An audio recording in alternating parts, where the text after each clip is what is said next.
Good morning. দেখো আজকে সকালের জলখাবার কিন্তু আমি তৈরি করা শুরু করে দিয়েছি।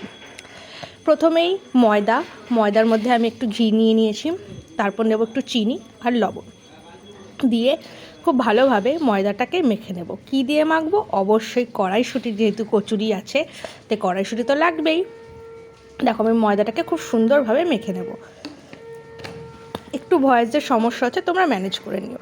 দেখো আমি কিন্তু বেশ খানিকটা মটরশুঁটি ছাড়িয়ে নিয়েছি, তার মধ্যে কিন্তু আদা কুচিও নিয়েছি। মটরশুঁটিটা কিন্তু কৃপণতা করলে হবে না। দেখো মটরশুঁটিকে খুব সুন্দর করে পেস্ট করে নিয়েছি, অবশ্যই একটু জল দিয়ে পেস্ট করেছি যাতে কিন্তু মটরশুঁটি খুব সুন্দরভাবে পেস্ট হয়ে যায়। ঠিক আছে, দেখো মটরশুঁটি কিন্তু আমার এদিকে পেস্ট হয়ে গেছে। এর মধ্যে আমি কয়েকটা কাঁচা লঙ্কাও দিয়েছি, তোমরা চাইলে একটু ধনেপাতাও দিতে পারো। দেখো আমি কিন্তু কড়াইতে সর্ষের তেল গরম বসিয়ে দিয়েছি।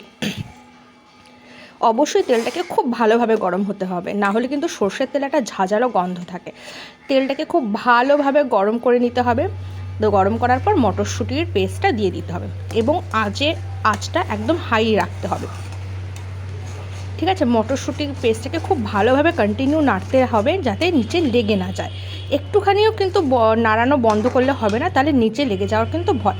অবশ্যই ঢাকা দিয়ে রাখতে হবে আঁচটা কমিয়ে। দেখো পরে কিন্তু আমি রিফাইন অয়েল নিয়ে নিয়েছি। তোমরা ইউজ করবে ধারা রিফাইন সয়াবিন অয়েল, এটা খুব ভালো। দেখো তেলটা কিন্তু বেশ খানিকটা আমি নিয়ে নিয়েছি। আর অবশ্যই কচুরি বলো লুচি বলো, তেল কিন্তু খুব ভালোভাবে গরম হতে হবে। এই দেখো